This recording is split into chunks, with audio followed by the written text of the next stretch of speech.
Now we have the eighth category of a textual observation called verbs. Verbs. Pandiwa po, no? So in this category, whether it is a verb of a past tense, present tense, or future, or whether it is an active kind of verb or a passive. So we need to be aware of it. Kailangan po aware po tayo doon. At alam po natin dapat itong mga gamit ng mga verbs So verbs. Kumbaga ito pong verbs na ito ay kumbaga pag binasa po natin ng ilang mga passage is talagang nakikita po lagi natin yung mga pandiwa, yung sa atin po ay ito po yung mga, di ba? Action words, right?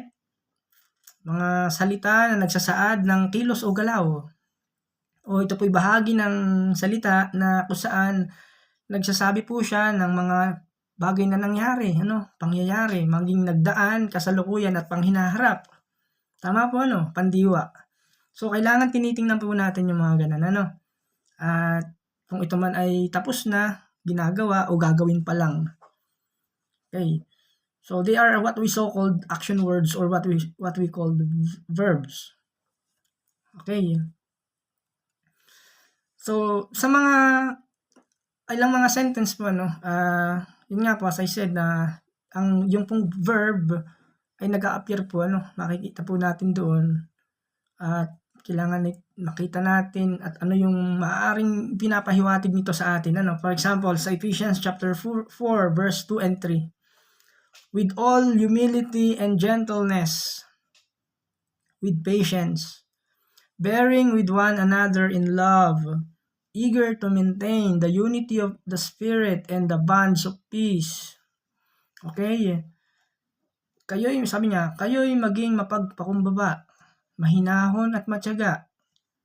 Yung words na, yung phrase na ito, bearing with one another, magparaya. Bearing, it's a verb. Magparaya kayo dahil sa inyong pagmamahal sa isa't isa. Okay? Dun sa verse 3, sikapin, eager, yung word na eager is also a verb. Sikapin ninyong mapanatili ang pagkakaisang mula sa Espiritu sa pamamagitan ng kapayapaang nagbubuklod sa inyo.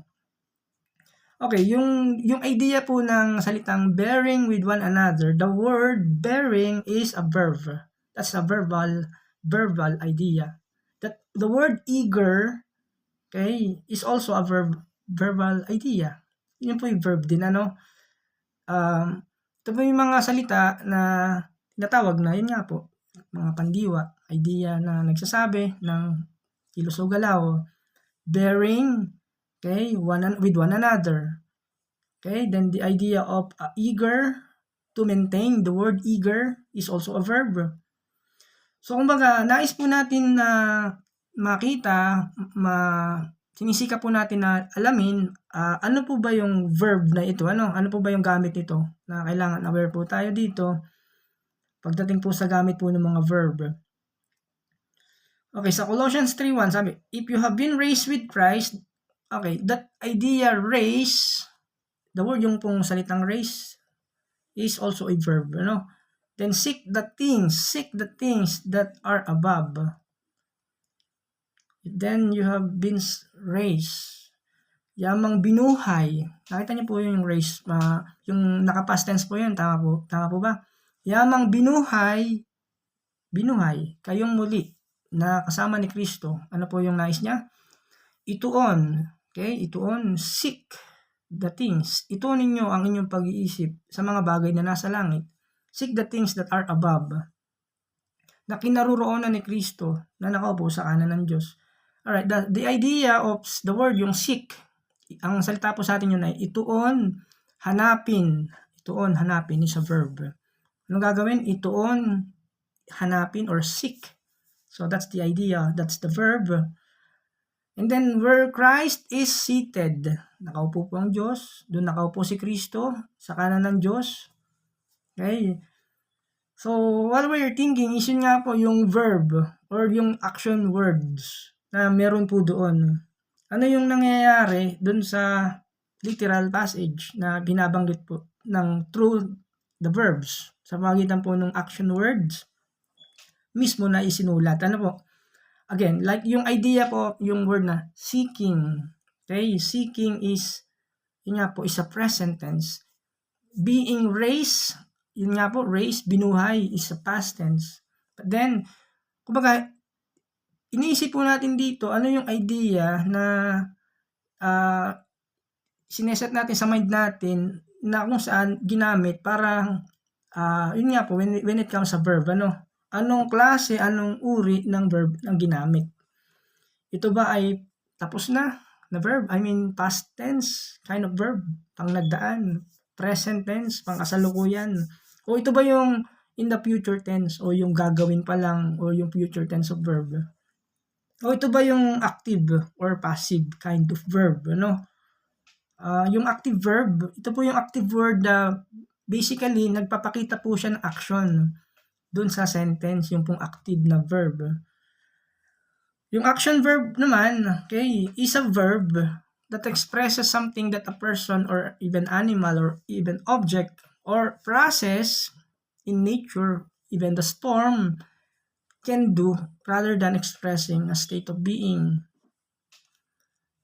Okay, ito po yung pandiwa, Kumbaga, ito po ay action word na nagsasabi na para sa isang bagay na maaari niyang gawin, Maaring sa tao, sa hayop, sa bagay, o maaring sa proseso tulad ng, yun nga, sa kalikasan, tulad ng bagyo.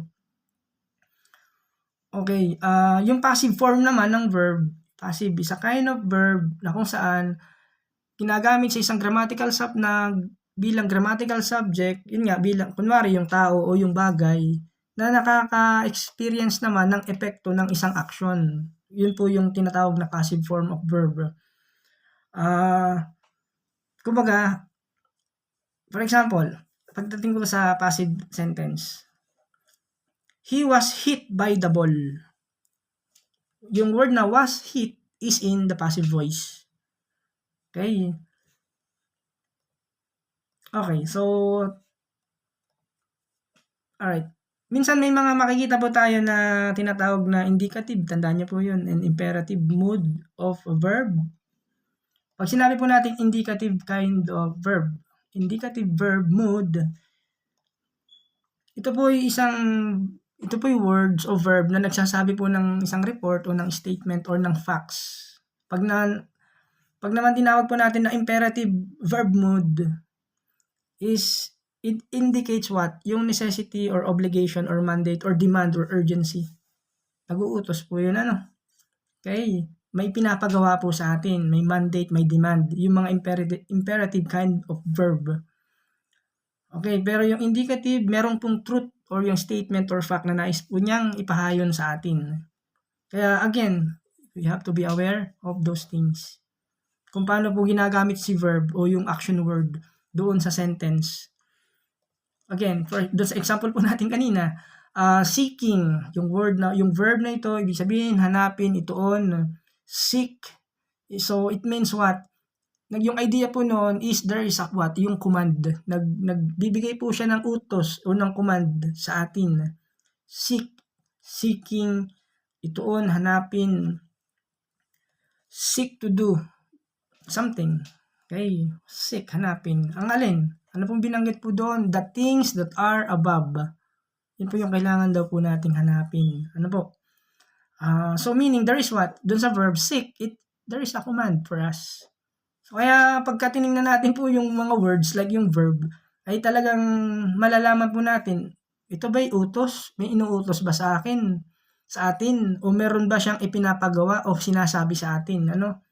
O maaaring nangyari na, maaaring mangyayari pa lang, o maaaring gagawin pa lang, mga ganun po, So in that sense, in that case, particular case is seek. So seek to do something. What are the things? Things that are above. Yun po yung pinapagawa sa atin, there's a command. And then also says, if you have been raised with Christ, yung word na, yung idea po na raise, yun po yung naka-past tense, Kumbaga, nagawa na po yan, raise. Ibig sabihin po, kung ikaw ay nabuhay na kasama ni Kristo, okay, nabuhay, meaning raise, it's in the past tense. So meaning, we are given what? A new life in Christ. Magkakaroon na po tayo binibigyan po tayo ng bagong buhay mula kay Kristo. Bagong buhay. Di ba po? Galing po kay Kristo yan. Because Christ is already seated at the right hand of God. Okay, seated. Tapos na po yun. Meaning, nandun po siya sa kanang kamay sa kanan ng Diyos. Meaning, siya po ay nandun na. Okay, seated. Nandun po siya. Nandun po siya sa kanan ng the right hand of God. So, this word seated is again a past tense verb. Raise is a past tense verb. Seek or seeking, seek is a present tense. Hinaharap, pinapagawa, inuutos. So, again, we need to observe this category of a verb. Okay, and then again, we need to make some notation. Nililista po natin to. Para makita po natin, ma-realize po natin ano yung pinapagawa sa atin, ano yung ginawa ng Diyos, o ano yung gagawin ng Diyos, o yung pinapagawa mismo sa atin. Kaya, importante po that we need to be aware of this, the verbs, from textual observation. That's number 8. Ano po?